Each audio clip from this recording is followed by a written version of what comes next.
diploma para o Parlamento. E vamos à análise. São nossos convidados Isaura Moraes, vice-presidente do Grupo Parlamentar do PSD, Vanessa Barata, do Chega, António Filipe, do PCP e Tiago Barbosa Ribeiro, do Partido Socialista. Aos quatro, muito boa tarde. Isaura Moraes, vimos aqui a Ministra há pouco chutar a bola para a UGT, a dizer que não vai apresentar uma contraproposta. Esta reunião marcada para 7 de maio é mesmo a derradeira reunião? Ainda acredita que haverá acordo? Muito boa tarde, saúdo os colegas que me acompanham e dizer que depois de 9 meses da apresentação deste anteprojeto, de 56 reuniões, quase 200 horas das mesmas, tanto de tempo investido tanto em toda esta reforma, em que temos um acordo consensualizado com iniciativas e com propostas apresentadas por todos os parceiros, além do anteprojeto do Governo, dos parceiros das entidades patronais e também de propostas, porque são 33 as propostas que estão consensualizadas, apresentadas pela UGT. Hoje percebemos que, mais uma vez, a UGT tenta passar para o lado do Governo a decisão final sobre a sua posição sobre este anteprojeto, ou sobre esta reforma que o Governo que irá ter ao Parlamento, mais tarde ou mais cedo, mas nós queremos sempre acreditar que até ao dia, é de hoje a 15 dias, até ao dia dessa reunião que está agendada na concertação social, no plenário da concertação social, que a UGT possa apresentar e possa dizer aquilo que quer, aquilo que efetivamente, porque não basta dizer que está disponível para negociar. Sim. E depois não materializar essa mesma posição. Sim, acredito, e o Governo tem feito todo esse esforço para chegar a esse entendimento, porque o Governo valoriza a concertação social e tanto é que, decorrido este tempo, tem dado todo o tempo à UGT para se pronunciar, faltando mesmo e só a aceitação da mesma. Tiago Barbosa Ribeiro, a UGT não tem dito aquilo que quer? Bom, muito boa tarde a todos, muito boa tarde aos participantes neste debate, a todos os que nos acompanham. Eu creio que a UGT tem sido muito clara sobre aquilo que não quer. O que nós temos assistido ao longo dos últimos meses é um simulacro de negociação por parte do Governo. O Governo, nos últimos dias, aliás, exerceu uma pressão inaceitável sobre a UGT. Lançou notícias em off dizendo que havia negociações que não estavam a ser apresentadas ao plenário da UGT. Mas também parece que há divisão dentro da própria UGT. Tanto não há que hoje foi uma votação por unanimidade na rejeição da proposta do Governo. Por unanimidade significa que todos votaram, incluindo a tendência do PSD, que faz parte da direção da UGT. Veja lá a gravidade da situação. Então, e pela segunda vez, foi essa do Governo? A pressão é aquela que tem existido ao longo dos últimos dias e ao longo dos últimos meses, fazendo um simulacro de negociação. O Governo diz que fez não sei quantas reuniões, não sei quantas horas, de 20 reuniões, 60 reuniões, podiam ter sido 1000 reuniões. O ponto não é esse. O ponto é que o núcleo central das medidas, as traves mestras das medidas que separam a UGT de um acordo, são aquelas nas quais o Governo não quer mexer. E, portanto, este processo nasceu torto, e aquilo que nasce torto tarda ou nunca se endireita. E nasceu torto e, portanto, o Governo, ao longo destes meses, não tem conseguido corrigi-lo. Na minha opinião, há aqui 3 dimensões que importa salientar. A primeira é a falta de legitimidade política do Governo, legitimidade eleitoral para esta reforma, para esta designada reforma, que na verdade é uma contra-reforma. Nem com a ajuda do Chega. Não estava em nenhum dos programas eleitorais dos partidos que governam neste momento no país nenhuma reforma desta natureza. Depois, o contexto social e económico. O Governo herdou uma situação das governações do PS em que o emprego estava em máximos históricos, em que os salários estavam a crescer. Aquilo tem sido dito muitas vezes, e eu acho que importa desmentir claramente aquilo que o PSD diz, que os salários não cresceram, a produtividade não cresceu. Eu não sei se é possível ver lá em casa que quer a produtividade, quer os salários, durante as governações do PS e com a entrada em vigor de 2 pacotes laborais, 2019 e 2023, com a agenda do trabalho digno, a produtividade cresceu 6%, os salários cresceram 15%. Os salários cresceram, e pode dizer, deixe-me só terminar, os salários cresceram 15%. A remuneração mensal bruta, medida pelo INE, cresceu mais 30%. 62%. O salário mínimo cresceu 62%. Mas ainda acredita que haverá a possibilidade de acordo até nesta reunião de 7 de maio? Acho que não, porque, e termino com esse último ponto, tem a ver, falta de legitimidade política, o contexto social e económico que não oferece nenhuma necessidade de mexer nas leis laborais. Tem sido com estas leis laborais que o emprego tem crescido, tem máximos históricos, os salários têm crescido, e depois as medidas em concreto. Mas acha que o GT deve responder a este repto da ministra e apresentar o GT uma outra já apresentou. proposta? O GT já apresentou. Eu dou-lhe alguns exemplos. Contratos a termo. O Governo quer ou não mexer, quer mexer para desproteger. O outsourcing faz algum sentido que seja possível despedir trabalhadores? Faz sentido que seja possível despedir trabalhadores e contratar ao lado, naturalmente, com salários mais baixos. É por isso que as empresas tipicamente recorrem a esse outsourcing. O Banco de Horas individual, repor o Banco de Horas individual, que acabou por acordo de concertação em 2019. E entre muitas outras medidas. São estas que o Governo não quer mexer. Não, o Sr. Deputado Tiago Barbosa Ribeiro refere-se à agenda do trabalho digno, mas esquece de dizer que, por exemplo, a UGT também não votou favoravelmente, ou seja, mas votou o fim do Banco de Horas individual em 2019. O Governo só valoriza a concertação social quando está na oposição. Não é verdade. Em 2019 fizemos um acordo de concertação. Mas a agenda do trabalho digno fez uma reunião da concertação social em que não foi aprovada por ninguém. Não é verdade. E quando fala na falta de legitimidade ao Sr. Deputado. Não é verdade. Este Governo aprovou o acordo tripartido com os parceiros sociais, em que previa o crescimento da economia, a valorização dos salários, o aumento da competitividade e o aumento da produtividade. E para isto é preciso mexer na legislação laboral. Proteger a legislação Sabe laboral. que na OCDE nós temos a segunda legislação mais rígida. Eu conheço isso e podemos debater isso. Até era importante debatermos esse ponto. E estava-se a referir à questão dos contratos a termo. Essa questão já está consensualizada. Não está consensualizada. Vamos ouvir a Vanessa Barata. Não está consensualizada. Vanessa, seja bem-vinda. O Tiago falava aqui de uma pressão que existiu neste processo negocial por parte do Governo. O Chega contribuiu para isso também? Antes de mais, boa tarde a todos. Queria cumprimentar a colega Isaura, o Tiago e o António. De facto, é importante que se diga uma coisa. É completamente expectável que o GT ia chumbar este pacote laboral. Portanto, e é expectável por dois motivos. A montante, porque faltou capacidade negocial ao Governo, e isso é notório, e a jusante por outro motivo que se prende com algum tipo de instrumentalização que é feita dos partidos mais à esquerda, da UGT. No caso da UGT fala do Partido Socialista. E que não tem o que faz parte qualquer... da UGT é o como sabe, sem querer discutir, mas é importante não divulgar fake news. Mas deixe-me só concluir o raciocínio. Mentira, faz parte do PS e o PSD. Não. E o PSD. O PS não respeita... Onde eu queria chegar era que, de facto, não há ímpeto reformista destes partidos. E, portanto, se eles não têm ímpeto reformista, é normal que haja sempre um obstáculo. O Chega, por outro lado, sempre se disponibilizou para uma reforma laboral. Mas o Chega conseguiria uma negociação com o GT? Deixe-me só dizer isto. É importante que se diga que temos que acompanhar o mercado. Temos que acompanhar o trabalho. O trabalho vai-se modificando, vai-se dinamizando. Hoje em dia, a realidade de hoje em dia do mercado de trabalho, do trabalhador, da própria figura do trabalhador, não é a mesma de há uns anos atrás. Portanto, o Chega concorda que é preciso acompanhar e que as leis têm que acompanhar este futuro.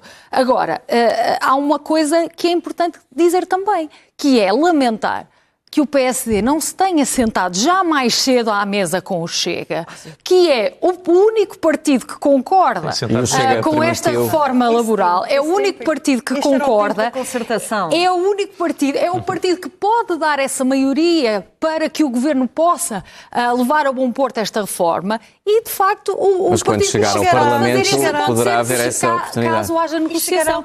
Já, se fosse um parto, a reforma já tinha nascido. Até desse. É a razão pela qual demonstra que este é um governo de concertação. E do Governo ter essa pirrice de não se sentar à mesa com o Chega. Vou falar com o António Filipe. Seja bem-vindo. A UGT, o que é que tem que fazer agora até dia 7 de maio? Eu não dou lições ao UGT.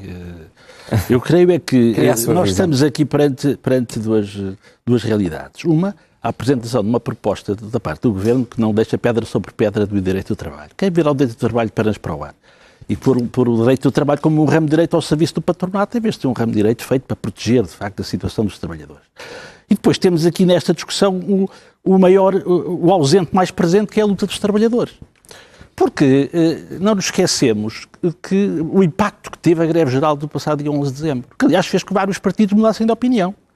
Nós lembrámos olha, realmente o líder do Chega, que apoiou entusiasticamente no início e logo a seguir à greve geral veio dizer da proposta do governo como ao menos não diz do Tocinho, e eu tive debates com ele, lembro muito bem disso. Agora, o que não era foi a greve geral, foi a luta dos trabalhadores, foi a greve geral, podíamos sentar à mesa. Foi a greve geral, foram as várias manifestações, ainda a gigantesca manifestação da semana passada, que tem derrotado este pacote laboral. Porque é que, obviamente, o Governo pôs logo a CGTP de fora e faz, de facto, algo que não é nenhuma negociação de coisa nenhuma. A CGTP é que se excluiu desde o primeiro momento. Exatamente. Vamos ver, porque é que o Governo, como é que o Governo entende a negociação?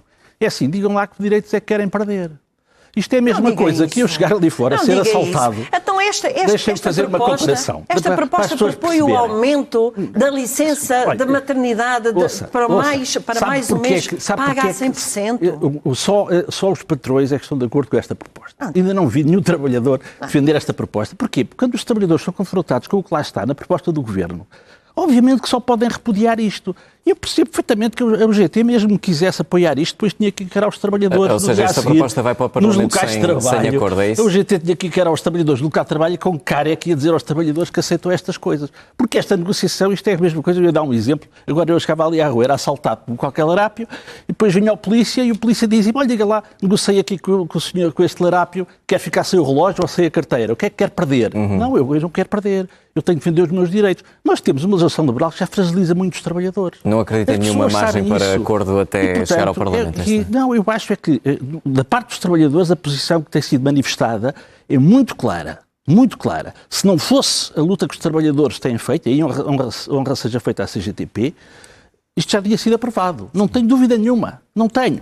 E não foi aprovado, e creio que as dificuldades são cada vez maiores porque as pessoas percebem o que é que está aqui. As pessoas sabem que estão numa situação... Mas a CGTP ter-se-á precipitado no início destas negociações? Precipitado? Quer dizer, a CGTP, eu diria que a luta dos trabalhadores é o que está mais presente nisto tudo. Porque se não fosse isso, o problema estava arrumado há muito. Chegando ao Parlamento, é óbvio que isso é que está... As dificuldades são essas. É que quando os trabalhadores veem o que é que está ali... Isaura, chegando a esta proposta ao Parlamento, mas sem acordo, o Governo... Como é que vai aceitar as propostas ou as cedências da parte do Chega? Permitam-me só. A CGTP não conseguiu ver nada de virtuoso neste anteprojeto. Nem o aumento da licença parental para mais um mês paga a 100%. Para os patrões é tudo virtuoso. Desde que me diga, quando dizem que este Governo trata mal os trabalhadores, não é verdade. Não. Os trabalhadores que estão na alçada deste Governo, estou-me a referir à administração pública, foram valorizados por este Governo. Lembre-se, quando este Governo chegou, assumiu funções, lembre-se onde é que estavam os professores. Os professores não estavam a dar aulas, estavam na rua. E um conjunto de outros profissionais, então, a quantidade de acordos e da valorização dos seus vencimentos que já foi feito. Isto é um exemplo dos que estão na tutela do Governo. Têm sido bem tratados e têm sido valorizados principalmente. Nós vemos a manifestar-se na rua e a fazer greve. Valorizados, sabe que sim, sabe que eu estou a falar a verdade. A questão que me coloca quando chegar ao Parlamento. Portanto, como façamos conta que não há acordo, sim. Pronto, partindo desse princípio e que... Eu acredito que toda esta negociação e todos estes 9 meses foram 9 meses que, da parte do Governo, que houve sempre boa fé na negociação. Agora, era preciso, neste caso, que a UGT, que passe também das palavras aos atos e que também apresente. Já apresentou. Já apresentou. Apresente, na sequência da reunião que tiveram hoje, que apresente efetivamente as propostas, porque estamos presos por duas medidas. Não estão nada, isso é a narrativa do Governo. Não é verdade isso. Agora, quando se chegar ao Governo nas condições, tanto que os senhores deputados assim referem, que os partidos de esquerda assim o referem, é evidente que terá que ser feito o caminho dentro da Comissão. Não, o grupo parlamentar do PSD irá negociar, irá aceitar as propostas, irá fazer o seu trabalho com todos os partidos do Parlamento. E como é que vai reagir o PS? Relativamente aqui a peço estas desculpa. negociações no Parlamento sem um acordo com o GT? Não, a posição do PS é muito clara. O PS, caso o Governo decida entrar com esta contra-reforma laboral no Parlamento, o PS irá apresentar um conjunto de propostas que presumo que sejam chumbadas, porque senão teriam sido aceitos por um acordo de concertação. As divergências que são apresentadas relativamente a esta matéria não são entre esquerda e direita, eu peço desculpa. Mas fala-se muito aqui numa proposta à direita, não é da lei de trabalho? Não, a proposta é à direita. Quem está contra a proposta é que não é necessariamente a esquerda. É a esquerda e muita gente à direita. Aliás, tem uma sondagem semana passada, mais de 70% dos portugueses contestam a reforma laboral. Na UGT, ao contrário do que eu ouvi aqui, na direção da UGT está representado o PS e o PSD. E esta proposta foi rejeitada por unanimidade, hoje e há 15 dias. E, portanto, o que é interessante é ouvir esta conversa da produtividade e dos salários, da produtividade. Não diga isso, não. Quem não respeita a independência sindical é o PSD e o seu Primeiro-Ministro e os governantes que andaram a fazer pressão ao longo dos últimos dias. Ainda ontem o seu Primeiro-Ministro com pressão pública sobre a reunião da UGT. Isso é uma vergonha. Sabe qual é a pressão que a esquerda tem feito? Uma vergonha. É colocar, é uma coisa que nós não aceitamos, que é colocar trabalhadores contra entidades patronais. Isso é conversa. Essa é que nós não podemos aceitar. Isso é conversa. O que importa ver é a oportunidade deste processo e o conteúdo deste processo. Porque se o emprego está em máximos históricos. Há aqui a oportunidade para mudar alguma coisa. Se o emprego está em máximos históricos, se os salários têm vindo a crescer, se a produtividade tem vindo a crescer, ao contrário daquilo que nós ouvimos, então, para que estas medidas? Dizem as pessoas que querem aprovar esta proposta para melhorar o emprego. Nós estamos em pleno emprego. E gerar competitividade. Então eu quero saber quais são as medidas em concreto que melhoram a competitividade. Mas é a descriminalização do trabalho não declarado. É reduzir as multas para as empresas que não declaram trabalhadores à segurança social. É o outsourcing, é o banco de horas individual. Eu permito-me uma citação sobre o banco de horas individual. Abro a citação. Rápido para depois é muito rápido. Abro uma citação. O banco de horas individual tem sido palco de vários abusos por parte dos empregadores. Não nos podemos esquecer de que o contrato de trabalho não é um contrato como outro qualquer. É um contrato em que há uma pessoa subordinada a outra pessoa. Portanto, no banco de horas individual acaba por haver uma certa imposição a coberto de um acordo. E quem é que disse isto? A Ministra do Trabalho. Em 2018, numa entrevista ao Jornal de Negócios, quando era apenas catedrática de Direito, estudiosa, portanto, estas matérias. Certamente terá mudado de opinião, mas eu revejo muito nas opiniões da senhora professora Maria Rosário Palma Ramalho sobre estas matérias. Vanessa, o que é que o Chega pode vir a ter de exigir ao Governo, se precisar, para avançar a aprovação? Já desde há alguns meses a esta parte que o líder do partido, do Chega, tem sido bastante clínico até na exposição daquelas que são as exigências do partido Chega. Não, tem sido muito claro. Eu tenho aqui uma notícia que é do ano passado. Sr. Deputado, tenho aqui uma notícia que diz: Chega vota contra pacote laboral se incluir outsourcing e medidas de amamentação. Então o Governo pode fazer um acordo com o GT. Esta notícia é de 12 de dezembro de 2025, ou seja, é do ano passado. Portanto, entre outras, se for ler a notícia toda, depois da greve geral. estão lá aquelas que são as linhas vermelhas do Partido Chega, que têm a ver com a amamentação. Nós não concordamos e não achamos que estamos a ajudar as mulheres ao limitar a questão da amamentação, a questão da perda gestacional, a questão do outsourcing, que não está ultrapassada, Sra. Deputada, não diga isso. Não vai ser fácil mesmo assim a negociação. Eu acho que se houver boa fé da parte do Governo e se sentar à mesa, como já negociou outras coisas com o Chega, e deixar-se de priorizos, e como já negociou outras coisas com o Chega, nomeadamente a nacionalidade, nomeadamente a lei de estrangeiros. E o PS também. Portanto, se deixar de priorizos e se sentar à mesa, pode sair uma boa reforma laboral que não prejudique os trabalhadores, que tenha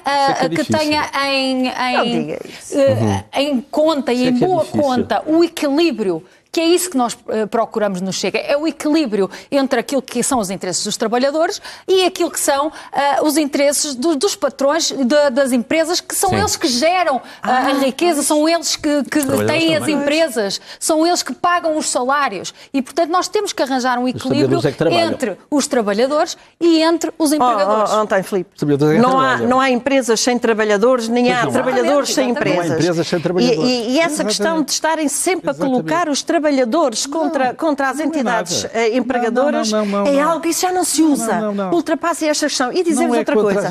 Houve aqui um conjunto de medidas, de artigos que foram agora aqui colocados em cima da mesa, que elas já estão consensualizadas. É verdade. 3 delas, por exemplo, que já estavam consensualizadas e depois que o GT trouxe-as novamente para cima da mesa. Então o GT apresentou propostas. Estavam aqui a dizer que o GT não tinha apresentado propostas. Apresentou propostas, tanto que eu disse que 33 dessas propostas já estão consensualizadas e vertidas neste Então o GT já apresentou. Sabem porque é que o GT chumbou? Não, falta-nos saber o que é que o GT quer para se chegar a um entendimento final. É o que está no Porque, documento. repito, eu não percebeu, 33 Percebi muito bem. propostas e percebi que aquilo que separa o núcleo central das propostas do Governo da divergência da UGT e da generalidade do país, diga-se passagem, são aquelas nas quais o Governo não quer mexer. E, portanto, o Governo é que tem que decidir. O Governo disse que estava disponível para negociar. Agora é preciso que o GT venha dizer o que é que Mas como é que alguém está disponível para negociar se não negocia aquilo que importa para desbloquear o acordo? O que é que tentou o Presidente da República fazer ontem? Vamos lá ver uma coisa. Eu creio que se nós quiséssemos equilibrar a nossa relação de trabalho era noutro sentido. Não é neste sentido que o Governo propõe. Porque nós já temos precariedade que chegue. Não é? Nós já temos baixos salários que é preciso fazer alguma coisa. Pois é. Como o PS diz que é preciso fazer, depois temos precariedade. Quando começamos a fazer, não quer mexer em coisa nenhuma. Mas quer mais precariedade do que o Governo propõe. Eu acho que aquilo que podia haver... Diga lá qual é que é uma matéria daquelas que já estão, que ainda não estão consensualizadas, que provoca precariedade. Diga lá.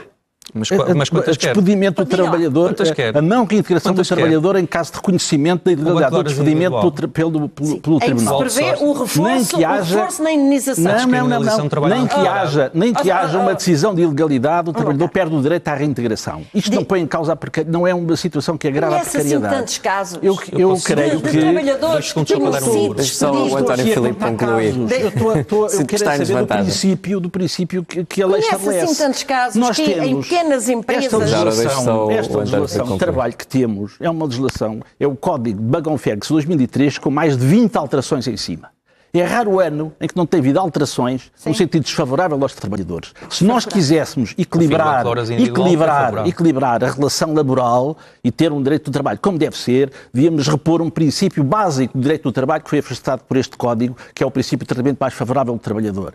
Se quiséssemos então as entidades patronais ficam fora. Se quiséssemos equilibrar, este é um princípio base histórico do direito do trabalho, que é o no sentido de que a lei do trabalho estabelece um mínimo e que, por via da contratação coletiva, é possível estabelecer um regime mais favorável para o trabalhador. Isso foi afastado por este Código. Podia e devia ser reposto. A valorização da contratação coletiva, acabar com a possibilidade do patronato unilateralmente denunciar uma convenção coletiva em vigor. Isso eram medidas que permitiriam reequilibrar a relação laboral. Aquilo que o Governo quer fazer é, numa situação que já é muito desfavorável aos trabalhadores, torná-la ainda muito pior com estas medidas. Só 10 segundos por causa da manipulação dos números e da forma como uma mentira muitas vezes repetida se vai tornando de verdade. Entre 2015 e 2023, os dados são do INE, não são meus, a taxa de precariedade em Portugal baixou de 22% para 15%. A taxa baixou, não aumentou.